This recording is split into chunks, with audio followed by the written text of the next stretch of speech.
we're going to start talking about the second episode of 8 Simple Rules. Technically, the show's called 8 Simple Rules for Dating My Teenage Daughter, but just as abbreviation, 8 Simple Rules will do. So anyway, the second episode, basically, Kate is, we know she went back to work, the mom. She's a nurse, and she's also starting grad school. So she has, like, she's working on her master's, and she needs to go to her class. So and I think it's on the weekend, because I think it's like a seminar, like a grad school seminar. So she goes, it's like a Saturday or a Sunday or something. And she's basically like, Paul, you're in charge of the kids again.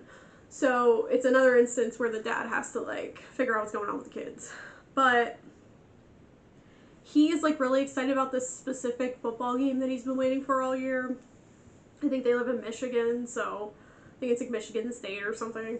So he's really hyped. He watches it every year, and all he wants to do all day is watch this game, But throughout the day, it's like these kids just keep interrupting, basically, and they have so much going on. So, like, Rory is not into football. He really wants to play video games. He doesn't really want to watch this football game. It hasn't even started yet, and he's already like, oh, is it over? And the dad's like, no, it hasn't even started yet. So it's kind of funny. And which kind of breaks a lot of stereotypes, because I feel like a lot of times, especially in the early 2000s, like, there was always that stigma of, like, men love football, and this and that. So it's kind of nice to see, like, an instance where, like, a man wasn't super into sports. Or, like, vice versa, like, to see a woman that's really into sports. Like, I just think that was good that they, incorporated that a little bit. And it was just funny that he was into video games, because that's, like, a huge thing with our generation, too. So I just thought that was interesting.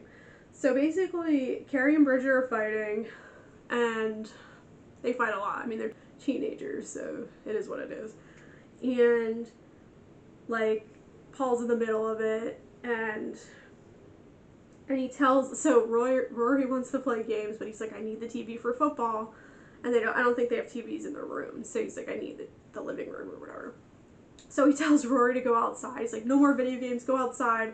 So Rory goes outside to skateboard or whatever, and then Paul's like, make sure you wear your elbow pads and your helmet, and like Rory doesn't bring any protective equipment with him to go skateboarding. He's like, well, at least I said it. It's kind of funny. So basically, Carrie is upset about the circus. So Paul's, like, newspaper that he writes for, they have an ad for the circus. And this upsets her because she doesn't like the way animals are treated. She's like, I can't believe your paper is supporting this. And he's like, it's just an ad. Like, I don't, like, what do you want me to do about it? Like, there's nothing I can really do. And, like, she's upset about this most of the episode. And then Bridget wants to go shopping. She wants to go to the mall. But he's like, no, basically, because she spends a lot of money, and he's like, no, you stay home. Just stay home, or, do something more productive. And so Paul is supposed to pick up Kate's prescription for her, because she's out at the seminar all day. So instead of having to leave to go do that, he just sends Bridget, because he's like, well, she already wants to go out and do something, so go get the prescription. You can go to that store, Paul had sent Bridget to go get that prescription. He's still trying to watch the game at home. Rory's outside doing God knows what, skateboarding, I don't know. Who knows what that kid does. He's all over the place. And Carrie's just upset about the circus still. So Paul gets a call from the pharmacy saying that Bridget was shoplifting. So he has to go to the pharmacy and figure out what is actually going on. Did she actually shoplift? Like, what? So she basically denies, like, Bridget denies shoplifting, and Carrie actually defends her and says that, like, she does a lot of bad things, but I don't think she would steal. Like, she's like, Dad, do you really think Bridget would steal? And basically the dad, like, hears Bridget out, and Bridget is like, well, my friend was there with me, and she wanted to shoplift, and she started stealing this lipstick, and I told her, no, put it back. And then the owner came over and, like, was looking at both of them suspiciously, and she's just talking about how she didn't want to, and she wasn't for it, and her friend did it, and she got in trouble for it. So now, like, her picture's on the wall of the pharmacy as, like, a don't let this person shop here ever again situation. And while they're talking about this, Rory is, I'm telling you, such a weirdo. He just barges in and during this combo and starts talking about his body changing. And, like, I mean, he's just, I think he's just trying to be funny. He's like, Dad, like, my body's changing. Like, I need to talk to you about it. And, like, he's just, like, messing around with them. So he just, like, says weird things sometimes. And I'm just like, all right, like, but Paul's basically like, not now, we're not doing this. Like, and he's just joking though. He doesn't actually want to talk to his dad about this. And so Paul has to go back to the pharmacy and talk to the owner and say, did you actually see her, like, my daughter Bridget shoplifting? And he's like, not physically with my eyes, but, you know. And basically, he wants to get her picture off the wall. So it's shown later that he does get her picture off the wall. Now, how he does that, I'm not entirely sure. They don't show the full thing, but maybe he, like, I don't know, just gets aggressive with it. I don't know. But he does get her picture off the wall, so she's not on the wall. And so, like, the whole time, nobody wants to bother Kate because she's at her seminar. You know, they want to support her doing that. And, like, when she gets home, she's like, did you pick up the prescription? He's like, oh, no, I didn't, because he forgot in the midst of all this craziness with Bridget and the game, you know, to actually pick it up. And so she goes back to the pharmacy, and she sees Paul's picture on the wall instead of Bridget's. And, like, I guess it's implied, like, he looks a little enraged, so I think it is implied that he, like, went a little crazy and, like, was like, get that off the wall, and the guy was, like, not having it. And I guess he stole Bridget's picture off the wall, and that's, like, part of it, so that wasn't there anymore, but now his picture's on the wall, so it's kind of funny. And then, in the end, like, basically Paul never got to watch his game, and apparently it was, like, the best game ever, of course, like, according to everyone. So he missed out on that, but there's definitely a lot of other stuff going on during that, so it's kind of funny to watch. So that's the end of episode 2 of the show. And now we'll do a little bit of, we'll talk about episode 3 of the show, just to get a little bit more of a taste for it. Okay. So, now we're going to talk about episode 3 of 8 Simple Rules. And basically the episode starts out with Bridget and Carrie fighting again. And Paul is trying to help them work it out. So they're, like, tearing up each other's clothes for whatever reason. I guess, like, Bridget let Carrie borrow her pants and then wanted them back so she could cut them up, like, and then Carrie was gonna cut Bridget's bangs in revenge. So it's just, like, one of these, like, little teenage spats, like, sisterly spats that are going on here. So they're going back and forth. He's trying to work it out. So, and then after that, Bridget is asking for money because she loves shopping, and, you know, Paul doesn't want to give Bridget money because she's always spending money, basically. And so, on a side note, I'm telling you, Rory's always doing random stuff. He wants a poisonous pet, and apparently he's asked his dad about this before. And he's like, he's like, my one friend has a lot of poisonous pets, and I want one.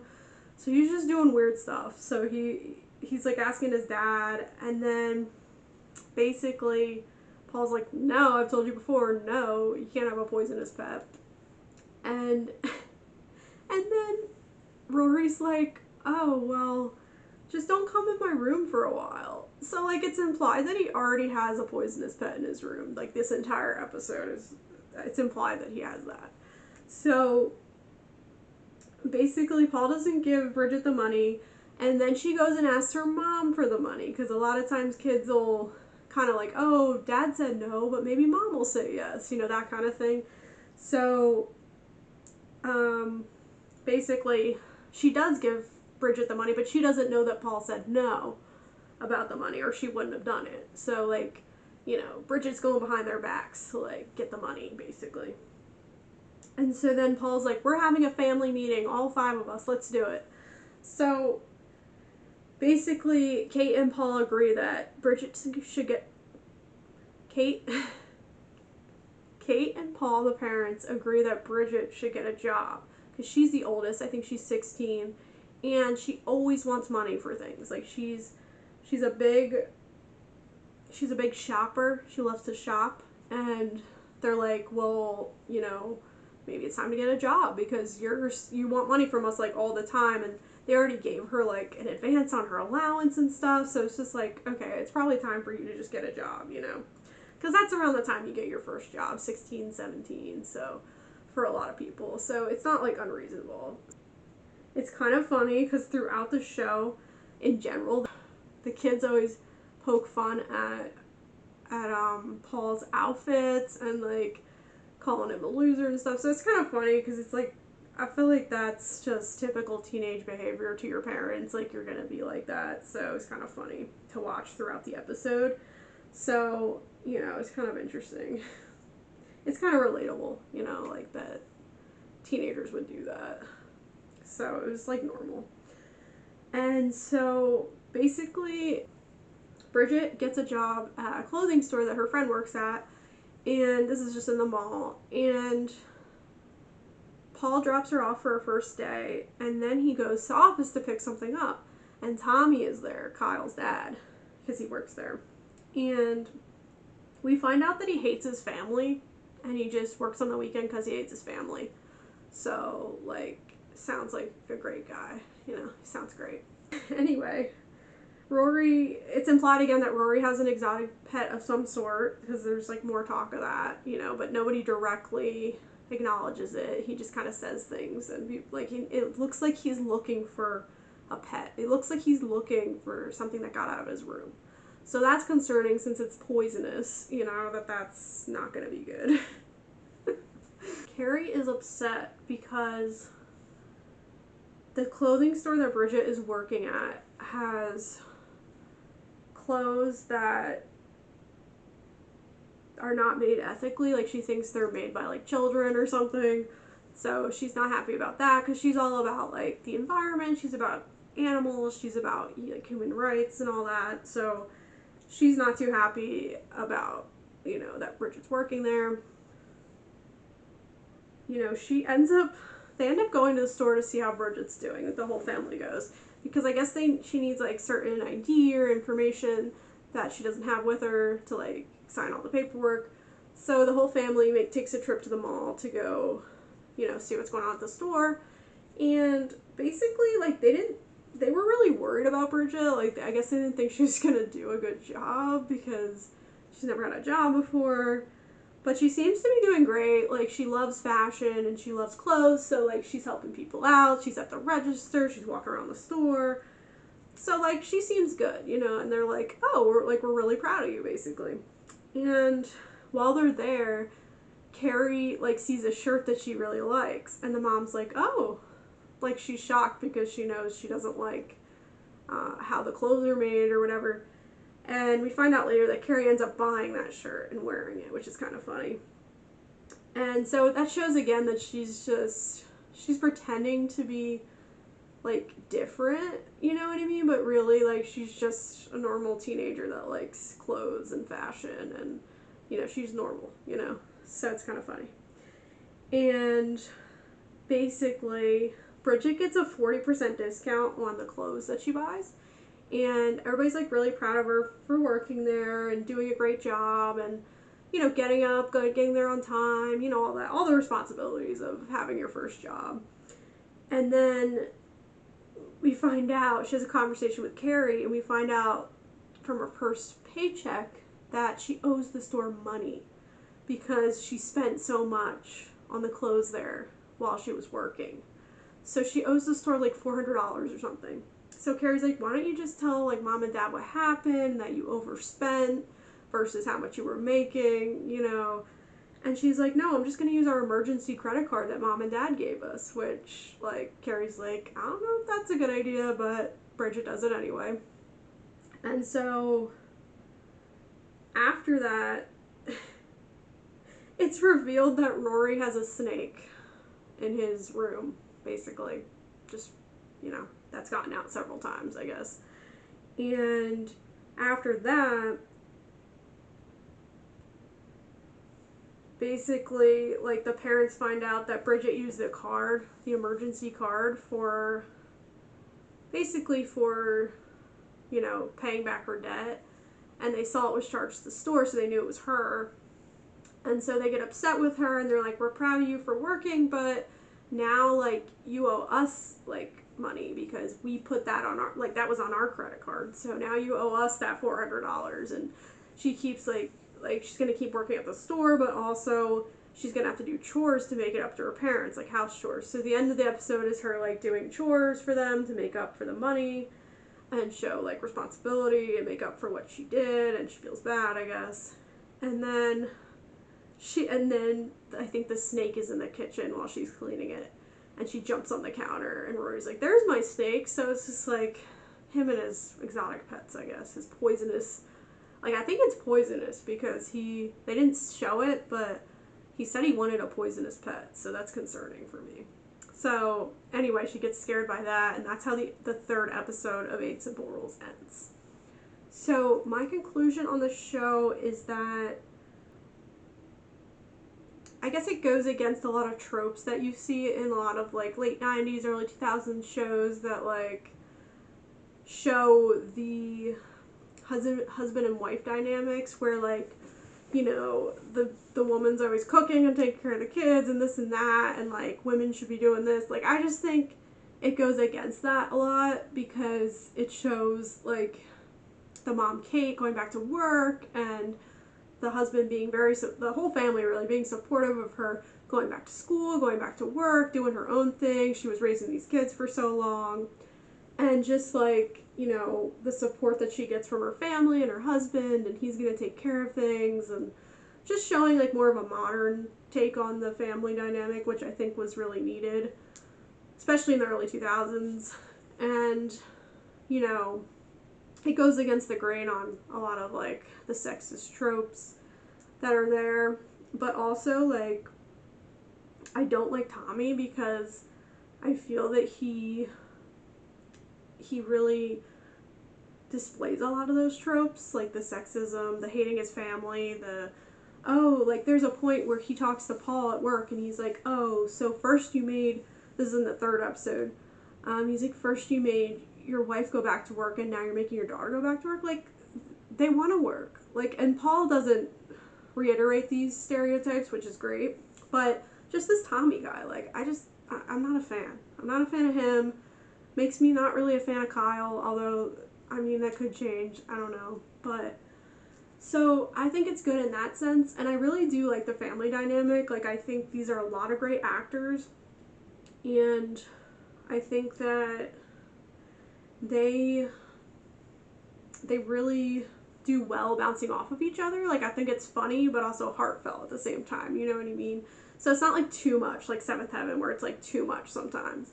But it's, like, a little emotional, but a little bit of humor. Like, oh, well, you're just like my dad, so what do you know? It's like that kind of thing. So it's kind of funny and realistic at the same time, like a family dynamic.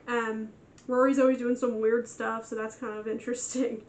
And they all have very different personalities, like the kids. And, Carrie and Bridget are obviously so different. And even Rory, he's very different than everyone, too. So they all have their distinct personalities. And I think the mom and dad, Kate and Paul, do really well as a dynamic together, and just with the kids in general. So I think it was a really great casting for the show, for all of the actors. Because, I mean, it's very sad.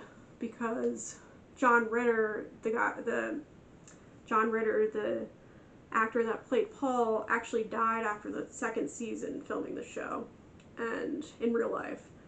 And I think they filmed one more season after that, so there was 3 seasons, but they incorporated it into the show, like him dying, like the dad dying in the show, which was interesting, but it was very sad because he really was, he was a great actor in general, but just he really was a big part of the show, and I think not that it fell apart in the third season, but it was just a little different. I mean, they added some actors in the third season, but yeah, it just wasn't quite the same, and I think they ended up canceling it after that. So obviously, like, rest in peace, John Ritter. But this show in general, like, was a interesting concept, and I remember liking it growing up, and I would still watch it today. I mean, there's a few things that are out of date or that like rub me the wrong way, but for the most part, I think it really does hold the test of time, and it really has great lessons of like responsibility and like like how you talk to your teenage daughters or your teenage son, like, and just the family dynamics of somebody going back to work and how that shifts the household. And I just think there's a lot of potential here, and I think it really did well, and it's really a shame that it couldn't have gone on longer. But obviously we know why it didn't. But overall, like, I would watch this. I would watch it again. Maybe I'll do more episodes in like the second season or even maybe the third season, because that's an entirely different dynamic. But yeah, I mean, thank you guys for watching this, and let me know what you think of the show. Like, have you watched it in a while? Did you watch it growing up? Let me know what you think. Like, subscribe, comment, say hi to Toad. He's taking a nap over here. You taking a nap? Say hi, Toad. Toad's taking a nap, but now he's up. Anyway, thank you guys so much for watching, and I'll see you guys in the next one.